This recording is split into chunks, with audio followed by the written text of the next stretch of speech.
Shalom, shalom, nous sommes là encore ce soir pour parler du mariage. Le mariage répond à la destinée. Le mariage répond à la destinée. Quand nous rentrons dans le mariage affecte tellement de domaines dans notre vie. Tellement de domaines dans notre vie. Et pour cela que j'ai l'habitude de crier, de dire qu'il ne faut pas prendre le mariage à la légère et que le choix soit bien fait. Au-delà de bien faire le choix, nous devons entrer dans le mariage avec l'intention que nous allons travailler et non nous reposer. J'ai eu à donner l'exemple des enfants que nous amenons à l'école. J'ai dit à la garderie, quand on amène un enfant à la garderie, l'enfant ne sait même pas dire AB. Mais avec le temps, on apprend les syllabes à l'enfant. L'enfant commence par composer des mots. L'enfant arrive à dire, à écrire, même jusqu'à écrire son nom. Et au fil des années, nous développons l'intelligence qui est liée à notre destinée. Et nous devenons des gens matures, intelligents, les gens qui peuvent parler couramment français, entendre, comprendre.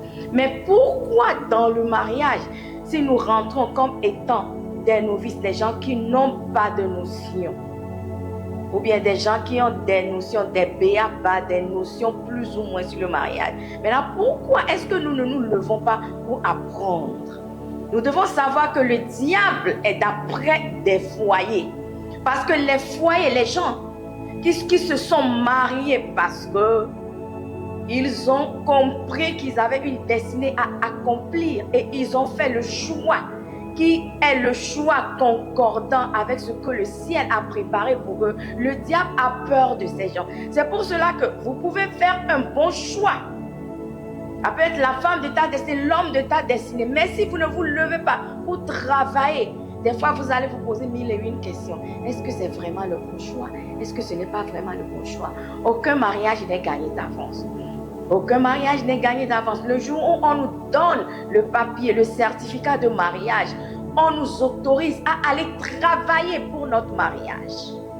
À aller travailler pour notre mariage.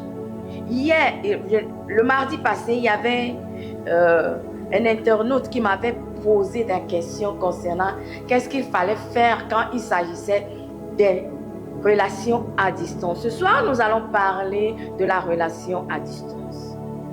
Pourquoi certains couples survivent à des milliers de kilomètres alors que d'autres s'effondrent en même temps en dormant dans le même lit?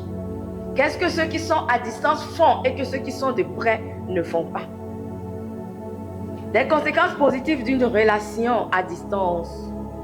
Nous allons voir les conséquences positives d'une relation à distance. Ce qui veut dire qu'une relation à distance peut avoir des conséquences positives si on se lève pour apprendre, si on se lève pour savoir vraiment ce que c'est qu'une relation à distance et on se met au pas. En un, ça renforce le renforcement de la communication. Comme on ne se voit pas souvent, on apprend à parler davantage, à mieux s'exprimer, à écouter vraiment l'autre. Comme on ne se voit pas, on n'est pas sur place, il y a des milliers de kilomètres qui nous séparent. Cela nous amène à communiquer. Je suis en train de parler aux gens qui sont dans une relation à distance. Une relation à distance, même une relation qui n'est pas à distance, ça pourra aussi se faire aussi. Parce que la communication est très très importante. Comme on ne se voit pas souvent, on apprend davantage à mieux s'exprimer, à mieux parler, à écouter vraiment l'autre. Aujourd'hui, le problème que nous avons est que nous ne nous écoutons pas. Nous parlons, mais on ne s'écoute pas. Nous parlons, mais nous ne nous écoutons pas. La communication n'est pas fluide. La vraie communication ne se crée pas. Et surtout, quand dans la relation, vous n'êtes pas encore marié et le sexe est au milieu de votre relation, cela fait que vous n'avez que centre d'intérêt le sexe. Parce que le sexe biaise tout en nous. On n'arrive plus à réfléchir parce qu'on a le lien d'âme, on est attaché par l'âme et on croit aimer la personne. Mais pourtant, ce n'est pas le cas. C'est quand on se marie Et on se rendra compte que non, ce que je ressentais, c'était que mes hormones qui me dérangeaient en ce moment. Parce que l'amour vrai, c'est que je choisis délibérément avec tous ses sens. On choisit, on fait des choix, on prend des décisions. Au jour le jour, on choisit délibérément d'aimer cet homme, malgré ses insuffisances, malgré les bonnes choses qu'il a en lui. C'est-à-dire, il y a le mauvais côté, le bon côté. Mais on choisit de vivre avec cet homme. On choisit de faire ci, on choisit de faire ça. Et pour cela que nous devons faire très très attention quand il s'agit de deux âmes qui veulent se marier. Bannissez le sexe là-dedans. Bannissez le sexe et vous allez faire de belles choses. J'étais en train de dire de renforcer la communication. Les conséquences positives d'une relation à distance. Le renforcement de la communication. Parce que vous ne vous voyez pas, vous êtes obligé de vous parler, de vous écouter, de vous entendre. Certaines personnes même se parlent jusqu'à s'endormir.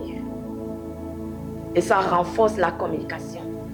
Ça renforce la communication. Et ça permet vraiment de pouvoir écouter l'autre. Parce qu'on est à distance. On écoute ce que l'autre dit. On ne parle pas pour parler. On écoute ce que l'autre dit. Et en deux, la création d'une confiance solide. Quand on est à distance, on est obligé de travailler sur sa confiance en soi. On est obligé de travailler sur l'honnêteté. Le couple qui survit à distance peut affronter beaucoup d'épreuves avec le temps, quand ils seront ensemble. J'ai dit en un, ça crée une confiance solide. Et cette confiance solide nous amène, les oblige à travailler sur la confiance en soi, l'honnêteté.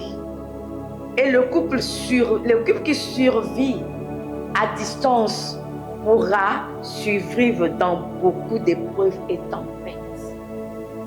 La confiance, l'honnêteté.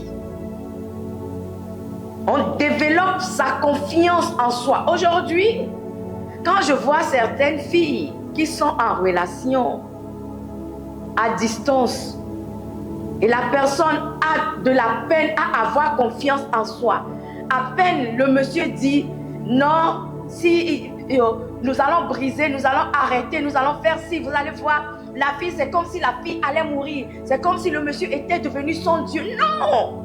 Bâtis ta confiance. Quand un homme sent que tu as la confiance en soi, tu as cultivé l'honnêteté dans tous les domaines, cet homme-là va coûte que coûte vouloir te garder. Mais si tu n'as pas confiance en soi, appelle le monsieur, prends une décision, tu commences par pleurer, tu commences par aller voir les gens, aller demander pardon monsieur, aller demander pardon monsieur, aller demander pardon au monsieur. Et quand on parle de confiance en soi, ça veut dire beaucoup de choses. Les femmes, évitez d'être suspendues financièrement aux hommes que vous voulez épouser, quand ces hommes surtout sont de loin. Ayez confiance en vous-même, ce que le ciel a mis en vous. Développez vos capacités, développez tout en vous. Ça fera que vous auriez confiance en vous. Ce qu'il y a, si vous avez envie de parler, vous allez parler. Si vous allez raisonner, vous allez raisonner. Vous ne serez pas dépendante affective à cause de l'argent d'un homme. À cause de l'argent d'un homme, même s'il est au pays des blancs, les petits trucs que toi-même tu fais là, que toi-même tu sois content et contente de ce que tu gagnes et aie confiance en toi. Aie confiance en toi et surtout développe l'honnêteté. Pas parce que l'homme n'est pas devant toi que quand tes hormones se lèvent te dire tu as besoin d'un homme, tu iras. Non, non. Tu dois développer l'honnêteté. Ça se cultive. Tu te dis, je ne vais pas le faire. Et tu y ajoutes la prière. Et tu ne le feras pas. je ne vais pas le faire. Et tu ajoutes la prière et tu ne le feras pas. L'honnêteté, la confiance et l'honnêteté. Et surtout un couple qui arrive à suivre à distance. Et ils ont suivi ce qu'il faut faire. Ils ont été des gens loyaux, des gens fidèles, des gens honnêtes, les gens qui ont développé leur confiance. C'est un couple qui survit à tout. Il y a aussi un problème avec les hommes. Quand l'homme est de l'autre côté, la jalousie devient à outrance. La jalousie. On t'appelle. Tu ne décroches pas le téléphone. Le monsieur commence déjà par penser à autre chose. Peut-être que tu es avec un autre homme. Tu es déjà avec un autre homme. Non. La confiance. Il n'y a pas de relation sans confiance. Si tu n'as pas confiance en la personne là, c'est déjà mort d'avance. La confiance. J'ai connu une fille, un homme qui voulait l'épouser. Qu'est-ce qui s'est passé? La fille disait qu'elle était en train de prendre son bain. Et le monsieur appela au téléphone. Il a appelé au téléphone. La fille se lavait. Elle n'avait pas entendu la sonnerie. C'est pour cela que le monsieur qui avait doté cette dernière l'a abandonnée. On a tout dit, on a tout fait. Le monsieur a dit niet, niet, niet. Niet, niet. On doit avoir confiance en soi et avoir confiance en l'autre. La confiance mutuelle doit se développer. Si tu n'arrives pas à faire confiance en une personne, à quoi bon de continuer une relation? Parce que le mariage est basé sur la confiance. Sans la confiance, le mariage n'a pas de soubassement. Le mariage n'a pas de sens. Le mariage n'a pas de sens.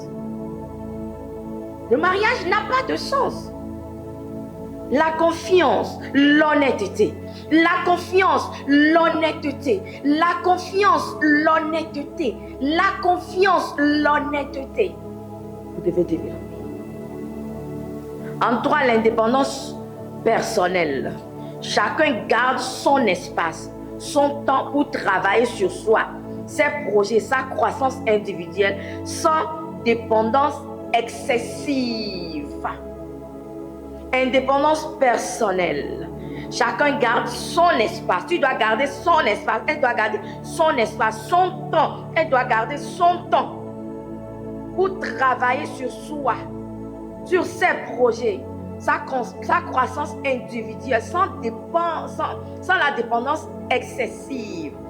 Et quand la dépendance excessive commence là, l'un et l'autre, vous ne savez plus quoi faire. Vous ne savez plus quoi faire. Mais vous devez garder l'indépendance personnelle. Chacun doit garder son espace, son temps, travailler sur soi, sur ses projets, sur sa croissance. Et le jour où vous allez vous rencontrer, vous allez voir que tout ce que vous avez, vous aviez comme insuffisance, manquement, vous avez eu le temps, vous avez pris le temps pour pouvoir vous bâtir, pouvoir vous bâtir. Certains hommes sont, je ne sais pas si ce sont des masochistes. À peine quand la femme veut sortir du dehors, le monsieur doit savoir, la femme, elle sort, elle va au boulot. À quelle heure doit arriver? Tout ce qu'elle fait, elle passe par le marché. Si c'est pour aller chez sa maman, elle doit dire je vais chez ma maman. Si c'est pour faire ci, elle doit dire tout ce qu'elle doit faire, elle doit dire. Vous devez garder votre espace. Quand l'honnêteté et la confiance établie, garder sa distance, son temps ne sera plus un problème. Parce que tu as confiance en cette personne. Et tu crois en cette personne. Quand vous arrivez à ce niveau, l'indépendance personnelle ne sera plus un problème. Tout le monde peut garder son espace. Et quand vous vous retrouvez, c'est pour la communication. On n'est pas là à culpabiliser l'autre, à accuser l'autre à tort, à accuser l'autre à tort, à accuser l'autre à tort. Non. Non. Parce qu'il y a la confiance. Il y a l'honnêteté. On n'accuse plus à tort. On n'accuse plus à tort. On n'accuse plus à tort. En 4, la valeur des retrouvailles. Chaque rencontre devient spéciale, plus intense, plus pleine d'émotions et de gratitude. La valeur des retrouvailles. La valeur des retrouvailles. Chaque rencontre devient spéciale. Ça devient spécial. Parce que derrière, tout le monde se cultive. Parce que derrière, tout le monde bâtit. Parce que derrière, tout le monde apprend. Et les retrouvailles deviennent des moments très, très spéciaux. Tellement intenses, pleins d'émotions et de gratitude. Et de gratitude. Il y a certaines personnes, quand ces gens se décident à se rencontrer, à se voir là, ils ont 1001 questions à se poser à cause de la manière dont le monsieur est un tyran. Est-ce que en face de ce monsieur, je vais pouvoir résister? La manière dont il me tyrannise malgré qu'on n'est pas encore ensemble. Non. Non. Ces moments doivent être des moments tellement spéciaux. Spéciaux. Spéciaux, tellement intenses, pleines d'émotions. Le jour où on décide de se rencontrer, le jour où le monsieur décide de revenir, de rentrer, la dame décide de rentrer, ça doit être un moment inoubliable qu'on immortalise. Parce que l'émotion est au comble. Et non se poser 1001 questions. Se poser 1001 questions. Et non se poser 1001 questions. La plupart des filles ne prennent pas le temps de faire ce qu'il faut. Au lieu de travailler, on est là, on rêve le temps, le jour où vous allez vous rencontrer, vous allez vous voir, la manière dont tu vas écarter, la manière dont tu vas sauter sur le monsieur, la manière dont tu vas faire ci, la manière dont tu vas faire ça. Au lieu de plutôt te bâtir, au lieu de développer la confiance en soi, au lieu de bâtir, de devenir honnête, au lieu de faire tout ce qu'il faut faire derrière, on ne le fait pas. On est là, on rêve. Nuit et jour, la rencontre, le jour là, ce que je vais faire. Quand le truc de les relations à distance ont commencé, j'ai vu tellement de filles tomber. Tellement de filles. J'avais même des copines. Le monsieur vient, mais n'étant pas sérieux avec toi. Parce que toi aussi, tu n'as pas pris le temps de vraiment savoir quelle relation vous avez. Tout ce que quand vous vous connectez, c'est de parler du sexe. Quand on va se voir là, ce qu'on va se faire. Au lieu de parler de votre destinée, au lieu d'apprendre à connaître l'autre, que l'autre apprenne à te connaître, au lieu de bâtir une communication solide, on est là à parler de sexe. Le jour où on va se rencontrer, comment on va se faire plaisir, comment je vais te faire ci, comment je vais te faire ci. J'ai vu des filles, les hommes étaient arrivés, même malheureusement ces hommes étaient mariés. Et ce sont que des hommes mariés. Ils étaient mariés. Mais ces filles ne savaient pas. Mais quand ces hommes étaient arrivés, ces filles se sont laissées à ces hommes-là. Ces hommes ont fait tout ce qu'ils allaient faire. Et ils sont repartis. Et quand le monsieur repart comme ça, le monsieur bloque. Et c'est là-bas que la fille se rend compte que je venais d'être piégée et je suis vraiment tombée dans le piège.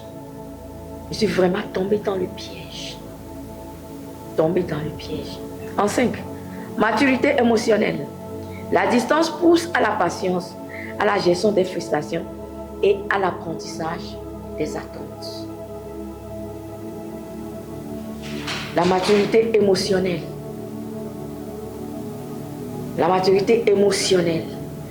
La distance pousse à la patience. On développe la patience, à la gestion des frustrations et à l'apprentissage de l'attente. La relation à distance nous amène à apprendre la patience. Maintenant, nous allons voir les conséquences négatives d'une relation à distance. Le manque physique, de la présence physique, des regards, des gestes, et tout cela manque, tous ces manques peuvent créer un vide affectif. Le manque de la présence physique, de la présence, et je dis ses regards, les gestes tendres. Tout cela manque et peut créer un vide affectif. Des fois, c'est ce vide affectif qui amène l'un ou l'autre à aller faire ce qu'il ne faut pas faire. Mais nous avions vu que nous devions développer la patience et apprendre l'attente. Apprendre l'attente. Les conséquences négatives d'une relation à distance. Si tu es une personne qui est forte émotionnellement, qui a appris à développer la confiance en toi, qui s'est bâtie, tu n'auras que des conséquences positives. Mais si tu es une personne qui n'a pas appris à développer, à se bâtir, à apprendre, à se dominer, tu n'auras que les conséquences négatives. Et je suis en train de dire qu'en un, la présence, le manque de la présence physique de l'autre crée un vide affectif. Et dans certains cas, c'est ce vide affectif qui amène, que ce soit l'homme ou la femme, à aller regarder ailleurs ou à aller chercher le réconfort dans le bras d'une autre personne. Et c'est ce qui n'est pas bien. En deux, nous avons la frustration et la jalousie. Comme on ne se voit pas l'un ou l'autre, il y a une méfiance, une suspicion, l'insécurité apparaît. L'insécurité apparaît. Il y a certaines filles que moi je déplore qui veulent en faire tellement trop. Qui veulent en faire trop. Le monsieur n'est pas avec toi. Il est à distance. Il y a la méfiance, il y a la jalousie, surtout la frustration. Il y a certains hommes qui sont tellement jaloux à outrance. Mais quand tu sors, tu reviens. Tu sais que le monsieur n'est pas avec toi. Au lieu de fermer ta bouche, tu es là, tu racontes tout au monsieur. Arrivé à un moment, le monsieur se dit, tout ce que tu me racontes, c'est que tu fais. C'est pour ça que tu me racontes. C'est pour ça que tu me racontes. Les femmes doivent être très, très smart. Si vous êtes ensemble, oui, d'accord. Mais si vous n'êtes pas ensemble, et si tu connais la nature émotionnelle de l'homme, et tu sais que le monsieur est frustré, le monsieur est jaloux, le monsieur a des suspicions, il est méfiant, il a l'insécurité, il y a des choses que tu dois garder pour toi-même. Quand vous serez ensemble, tu pourras le lui dire. Tu pourras le lui dire. Tu pourras le lui dire. Et en toi, la communication fragile. La communication est très fragile. Les malentendus, les malentendus fréquents à cause des messages, du ton ou du décalage horaire. La communication, les conséquences négatives, la communication très fragile. La communication très fragile, ce sont les conséquences négatives. La communication très fragile, ce qui amène les malentendus fréquents à cause des messages, à cause du ton, à cause du décalage horaire. Nous devons faire très très attention. Mais très attention. En cas, nous avons la solitude et le manque de soutien immédiat. Quand on traverse une difficulté, l'autre n'est pas là physiquement pour nous soutenir, pour nous consoler. Il y a cette solitude qui se crée. Il y a le manque de soutien immédiat qui aussi est là. Et quand on traverse des difficultés, on a des problèmes. L'autre n'est pas là physiquement, mais peut-être c'est par sa voix qu'on arrive à pouvoir soutenir et à consoler. Il y avait un couple, le monsieur était de l'autre côté et la dame était ici. Il s'est fait que la dame était courtisée par un monsieur qui taquinait la dame, qui taquinait la dame, qui taquinait la dame. Il était arrivé à un moment où la femme n'arrivait plus à résister. Le jour-là, la tentation était tellement grande, était arrivée à son paroxysme, que tout ce que la femme voulait juste entendre la voix de l'homme. Elle appelait. Elle appelait. Elle appelait. Elle appelait. Elle l'a appelé plus de 20 fois, le monsieur n'a pas répondu. Elle s'est effondrée. Elle a commencé par pleurer. Bon, comme la tentation était là, je ne dis pas que c'est la bonne manière de faire. Mais c'est ce que ça crée des fois. Parce que la personne n'est pas là. Et c'est sa voix qui la représente au fait. Et au moment où on a le besoin, on a envie d'entendre la voix de l'autre, nous parler, nous consoler, nous câliner. Et si la personne ne répond pas à temps, des fois le fiasco arrive. Et c'est ce qui fait. Le monsieur a profité de la vulnérabilité de la dame. Et ce qui devait arriver, arriva. Pour entretenir une relation à distance, il faut être une personne mature qui sait ce qu'elle cherche, qui sait ce qu'elle veut, qui a pris le temps de se bâtir, qui a pris le temps de développer sa confiance en soi. Sinon, ce n'est pas de tout gagner d'avance. En 5, tentation et risque d'infidélité. L'éloignement peut exposer à la séduction extérieure, à la recherche de réconfort d'ailleurs. C'est ce que je venais de dire. À tentation et risque d'infidélité. L'éloignement peut exposer à la séduction extérieure, à la séduction extérieure ou à la recherche du réconfort. Elle recherchait le réconfort. Ce moment-là, elle recherchait le réconfort. Mais comme elle n'a pas eu le réconfort à temps, elle est tombée.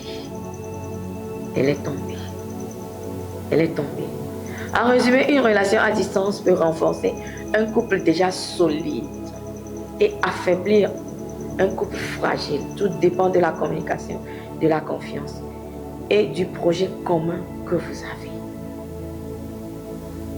Je dis, en résumé, une relation à distance peut renforcer un couple qui est déjà solide, mais peut affaiblir,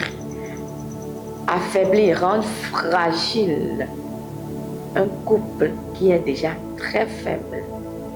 Et tout cela dépend de la manière dont vous développez votre communication, la confiance et des projets que vous avez en commun sur le long terme.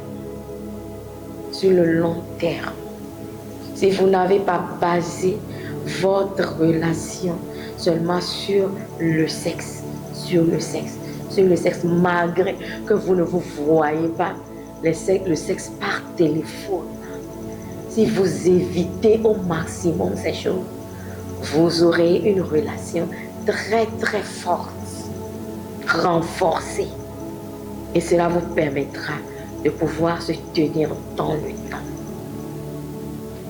Question pour toi, penses-tu qu'un amour à distance peut vraiment durer malgré les épreuves? Malgré les épreuves.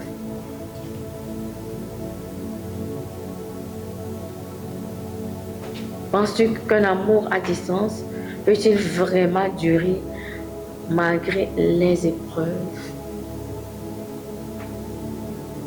Ça, c'est ma grande question. Toi qui es dans cette relation, tu connais les épreuves que tu traverses. Tu sais tout ce que tu vis. Tu sais ce que tu vis. Tu sais ce que tu vis. Est-ce que tu penses vraiment que tout ce que vous êtes en train de vivre, les épreuves, des crises, des insultes, des ruptures, des réconciliations à n'en point finir, tout ça, est-ce que cela va vraiment vous permettre de vous tenir dans le temps? Est-ce que cette relation va vraiment vous permettre de vous tenir dans le temps?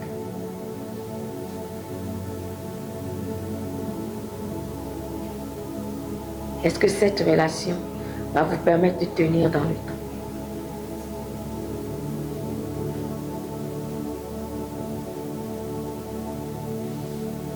Aujourd'hui, c'est un peu plus facile pour ceux qui sont en relation à distance, parce que nous avons les téléphones. Par le passé, tu ne pouvais même pas voir la personne. C'est juste entendre sa voix. Aujourd'hui, tu peux voir la personne. Tu peux voir la personne en vidéo call, vous pouvez vous appeler, tu peux plus ou moins voir à quoi représente la personne si tu n'as jamais vu la personne. Tout ça là. C'est plus facile aujourd'hui, dans cette génération, de pouvoir entretenir une relation à distance. Mais c'est aussi difficile. C'est aussi difficile. Ce téléphone-là, le téléphone avec lequel vous vous communiquez, c'est ce téléphone aussi qui devient cette servitude. On veut que tout le temps, on t'appelle là, mets la vidéo. On t'appelle là, mets la vidéo. On t'appelle, mets la vidéo. On t'appelle, mets la vidéo. Manque de confiance. Manque de confiance. Même si tu dis, je suis à la maison, je suis chez moi, mets la vidéo. Mets la vidéo. Mets la vidéo. Parce qu'il n'y a pas la confiance. Il n'y a pas l'honnêteté. Il n'y a pas l'honnêteté. Il n'y a pas l'honnêteté. J'ose croire que j'ai pu répondre à la personne qui m'a demandé de parler de la relation à distance.